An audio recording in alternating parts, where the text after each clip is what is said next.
Imagínate regresar a casa después del trabajo, que de pronto alguien haga caer tu bicicleta y se marcha como si nada hubiera pasado. Segundos después, otro joven se acerque para ayudarte. Te dice que la zona es peligrosa y se ofrece a acompañarte hasta tu casa. Pero lo que nadie imagina es que aquella ayuda nunca fue casual. Formaba parte de una emboscada planeada desde el principio. Uno de los aspectos que más llamó nuestra atención fue la decisión que tomaron pocas horas después del secuestro. Inicialmente la llevaron a un hotel de paso, pero al darse cuenta de que podía identificarlos, decidieron trasladarla a la vivienda de la familia Minato, en Adachi. Allí comenzó uno de los casos criminales más impactantes de Japón. Un caso que parecía una simple desaparición terminaría convirtiéndose en uno de los crímenes más impactantes en la historia de Japón. Relatos Criminales presenta la historia de Junko Furuta.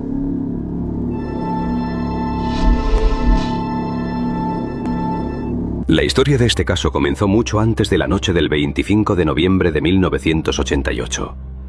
Comenzó con una joven de 17 años que estaba a pocos meses de terminar la secundaria y que había trabajado duro para construir su futuro. Su nombre era Junko Furuta. Había nacido el 18 de enero de 1971 y vivía con sus padres y su hermano en Misato, prefectura de Saitama, Japón. Quienes la conocían la describían como una estudiante ejemplar, excelentes calificaciones, asistencia perfecta y una conducta intachable. Era tranquila, responsable, amable y tenía planes claros para su vida. Después de clases trabajaba a tiempo parcial en una fábrica de componentes electrónicos para pagar sus propios gastos de graduación. Su esfuerzo había dado frutos. Antes de terminar la escuela, ya contaba con una oferta de trabajo para comenzar en la primavera de 1989. También mantenía una relación estable con un joven de su edad llamado Kawamura. Para su familia, no existía ningún motivo para pensar que pudiera desaparecer por voluntad propia. La noche del 25 de noviembre de 1988, Junko terminó su jornada laboral y emprendió el camino de regreso a casa en bicicleta. Eran aproximadamente las 8:30 de la noche. Mientras recorría las tranquilas calles de Misato, un grupo de jóvenes buscaba a una mujer que estuviera sola para convertirla en su próxima víctima. Junko tuvo la desgracia de cruzarse en su camino. Siguiendo las instrucciones de Hiroshi Miyano, Nobuharu Minato golpeó deliberadamente su bicicleta por detrás, provocando que cayera al pavimento. Luego huyó para que todo pareciera un accidente. Segundos después apareció Miyano, quien fingió ser un desconocido dispuesto a ayudarla. Le dijo que la zona era peligrosa y se ofreció a acompañarla hasta su casa. Sin sospechar que todo había sido planeado, Junko aceptó. Pero en lugar de llevarla hacia su hogar, Miyano la condujo hasta un parque cercano, donde la amenazó de muerte. Afirmó pertenecer a la yakuza y le aseguró que si intentaba escapar o pedir ayuda, su familia sería asesinada. Paralizada por el miedo, Junko fue obligada a subir a un taxi. Ese fue el último momento en que estuvo en libertad. Sin saberlo, acababa de comenzar una pesadilla que se prolongaría durante semanas. Nuestra reconstrucción indica que Junko Furuta regresaba sola del trabajo en bicicleta la noche del 25 de noviembre de 1988. Cuando un grupo de jóvenes la eligió como víctima, uno de ellos provocó su caída y huyó. Instantes después, otro apareció fingiendo ayudarla y se ofreció a acompañarla a casa. Todo formaba parte de un plan para ganarse su confianza y aislarla de cualquier testigo. La noche del 25 de noviembre de 1988, Hiroshi Miyano obligó a Junko Furuta a subir a un taxi en Misato. Bajo amenazas, la trasladó hasta un hotel en el distrito de Adachi, en Tokio. Para cualquiera que hubiera visto pasar aquel vehículo, parecía un traslado normal. Nadie imaginaba que en su interior una estudiante acababa de convertirse en víctima de un secuestro cuidadosamente planeado. Una vez en el hotel, Hiroshi Miyano aprovechó el miedo de Junko. Minutos antes le había asegurado que pertenecía a la yakuza y que si intentaba escapar o pedir ayuda, su familia sería asesinada. Convencida de que las amenazas eran reales, Junko no se resistió. Según la investigación, Junko fue víctima de una agresión sexual por parte de Hiroshi Miyano. Después llamó a Yo Ogura y Yasushi Watanabe, quienes llegaron poco después y también participaron en los hechos. Al finalizar aquella noche comprendieron que ya no podían dejarle en libertad. Sabían que Junko podía identificarlos y denunciarlos, por lo que decidieron mantenerla cautiva. Durante la madrugada del 26 de noviembre, la trasladaron a la vivienda de la familia de Nobuharu Minato, en el barrio de Ayase, distrito de Adachi, Tokio. La encerraron en la habitación del segundo piso de la casa, donde permanecería cautiva durante las siguientes semanas. Los padres de Minato vivían allí y pronto comprendieron que una joven estaba retenida. Sin embargo, Hiroshi Miyano dominaba la vivienda, entraba y salía junto a los demás integrantes del grupo y los amenazó asegurándoles que la yakuza los mataría si avisaban a la policía. Atemorizados, decidieron guardar silencio. Tiempo después, el padre de Minato confesó que llegó a encontrarse con Junko en las escaleras. Al verla con el rostro golpeado, preguntó qué había sucedido, pero su hijo respondió que era la novia de Miyano y que las lesiones se debían a un accidente de tránsito. Sin hacer más preguntas, regresó a la planta baja, permitiendo que el cautiverio continuara.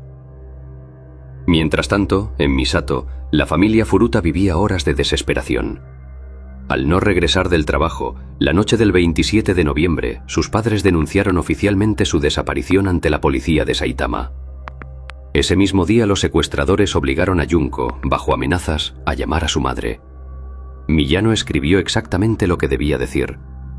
Junko leyó el mensaje, afirmando que había decidido irse voluntariamente a Tokio con unos amigos y pidiendo que no la buscaran ni avisaran a la policía.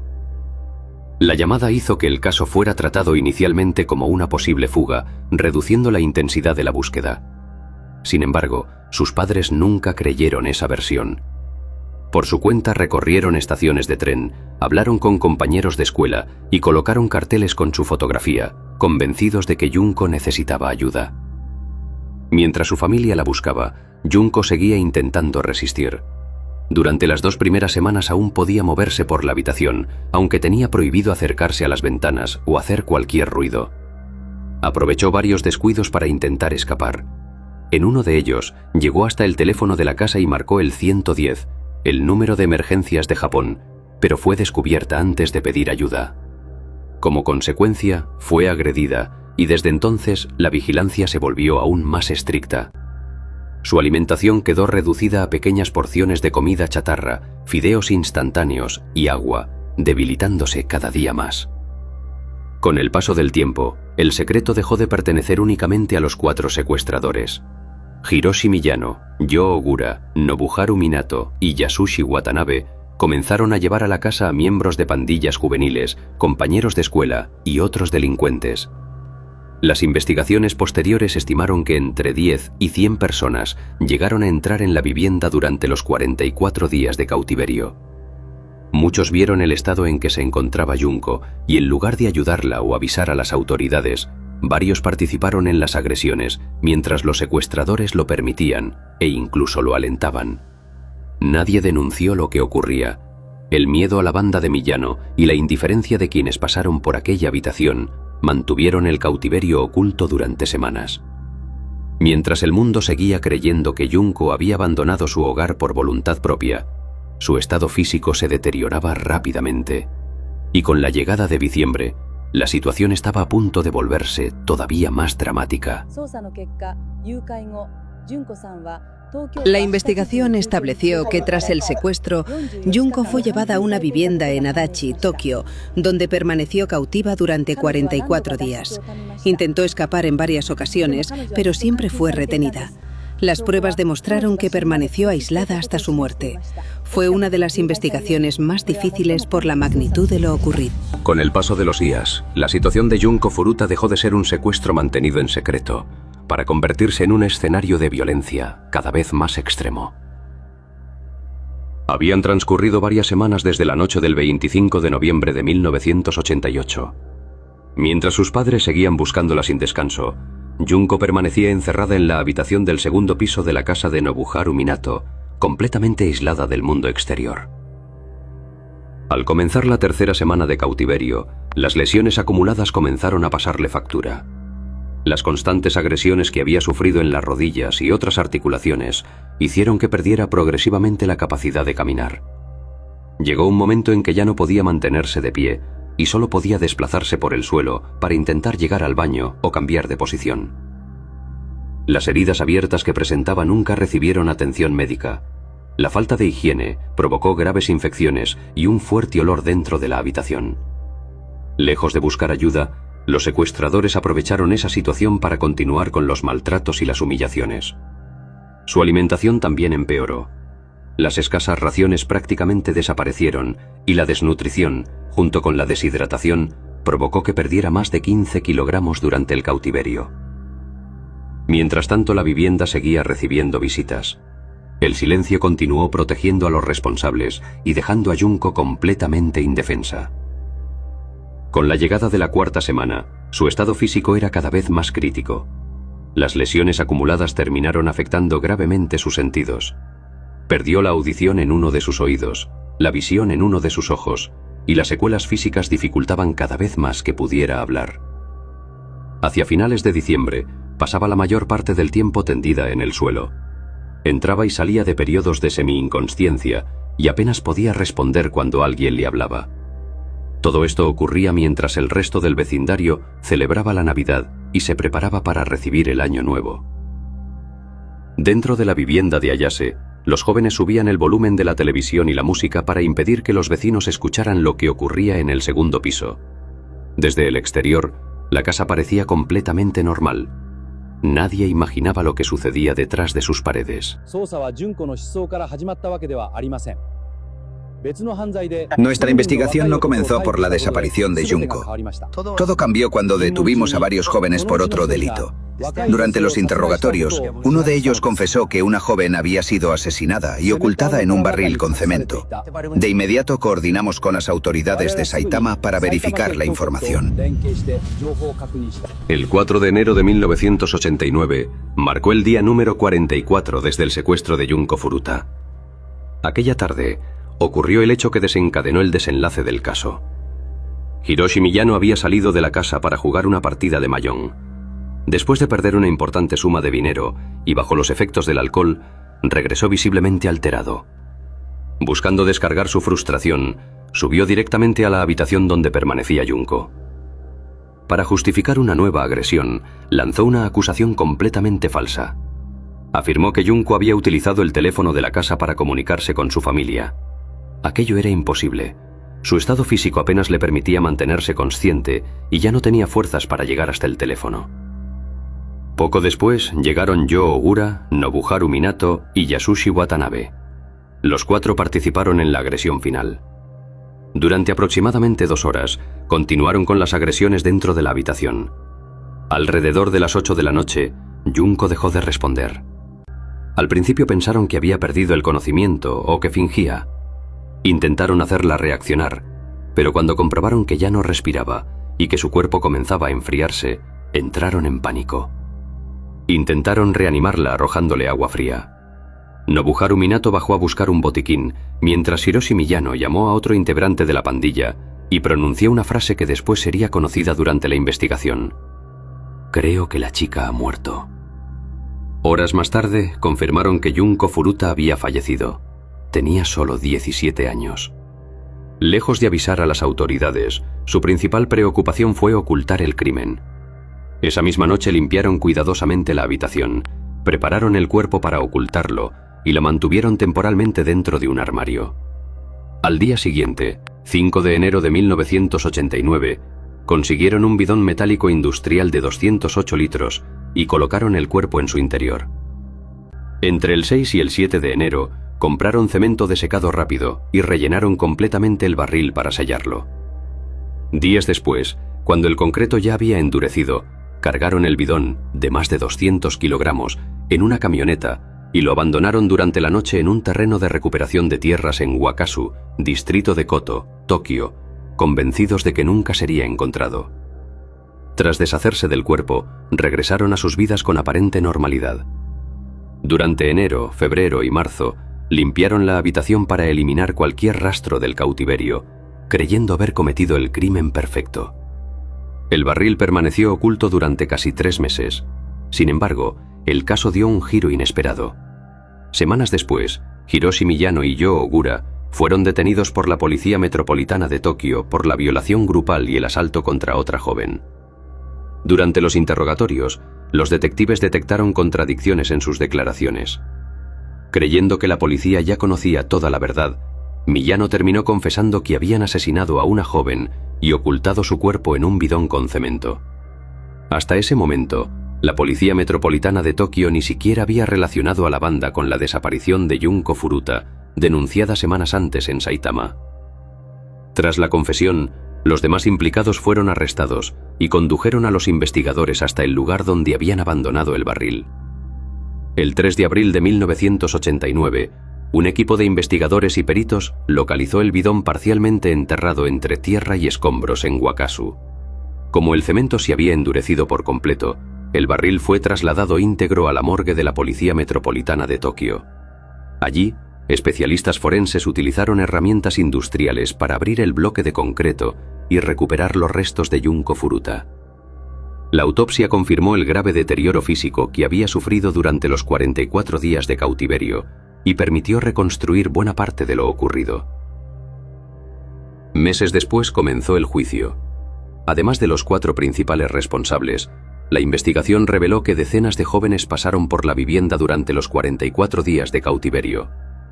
Muchos sabían que Junko permanecía retenida e incluso algunos participaron en las agresiones, pero la mayoría nunca fue procesada por falta de pruebas suficientes. Los padres de Nobuharu Minato tampoco recibieron una condena, pese a admitir que conocían la presencia de Junko en la casa y que la habían visto con evidentes lesiones. Su inacción fue duramente criticada por la opinión pública. Las condenas de los 4 principales responsables fueron las siguientes. Hiroshi Miyano, considerado el líder del grupo, fue condenado inicialmente a 17 años de prisión, pena que posteriormente aumentó a 20 años tras una apelación de la Fiscalía. Yo Ogura recibió una condena de entre 5 y 10 años de prisión. Nobuharu Minato fue sentenciado a entre 5 y 9 años. Yasushi Watanabe recibió una condena de entre 5 y 7 años de prisión. Como todos eran menores de edad al momento de los hechos, sus identidades permanecieron protegidas por la legislación japonesa durante el proceso judicial. Sin embargo, diversos medios terminaron publicando sus nombres, lo que abría un intenso debate en Japón sobre la ley de menores y las penas aplicadas en casos de extrema gravedad. Cuando llegamos al terreno indicado por los detenidos, encontramos un barril metálico parcialmente enterrado. Debido a su peso, fue trasladado completo a las instalaciones forenses. Allí utilizamos herramientas industriales para retirar cuidadosamente el concreto. El procedimiento tomó varias horas y cada hallazgo fue documentado antes de continuar con el trabajo pericial. Aunque el juicio terminó, la historia no acabó con las sentencias. Con el paso de los años, los 4 responsables recuperaron la libertad y cambiaron legalmente sus nombres para intentar dejar atrás el crimen. Sin embargo, la mayoría volvió a delinquir. Hiroshi Miyano salió de prisión en 2009 y fue arrestado nuevamente por fraude en 2013 tras ser vinculado a estafas piramidales. Nobuharu Minato también cambió su identidad, pero en 2018 regresó a prisión por intento de homicidio después de atacar con un cuchillo a un compañero de trabajo. Yo Ogura, quien pasó a llamarse Yo Kamisaku, fue condenado en 2004 por secuestrar y golpear a un hombre. Recuperó la libertad en 2009. Años después, su madre causó indignación al profanar la tumba de Junko Furuta. El único de quien no se conocen nuevos antecedentes penales es Yasushi Watanabe, quien desapareció de la vida pública. El asesinato de Junko Furuta dejó una profunda huella en Japón. La indignación por las condenas y por la participación de menores en un crimen de tal magnitud impulsó la reforma de la Ley de Menores en el año 2000, reduciendo la edad de responsabilidad penal para delitos graves de 16 a 14 años, y permitiendo que en casos de extrema violencia, algunos menores fueran juzgados como adultos. Aunque esa reforma no cambió el destino de Junko, sí transformó para siempre la justicia juvenil japonesa. Décadas después, su nombre sigue siendo un símbolo de la necesidad de proteger a las víctimas y de evitar que una tragedia como esta vuelva a repetirse. Si este documental te hizo reflexionar, déjanos tu opinión con respeto en los comentarios. ¿Crees que las reformas fueron suficientes o que las condenas nunca estuvieron a la altura de la gravedad del crimen? Gracias por acompañarnos en un nuevo episodio de Relatos Criminales. Nos vemos en el próximo caso.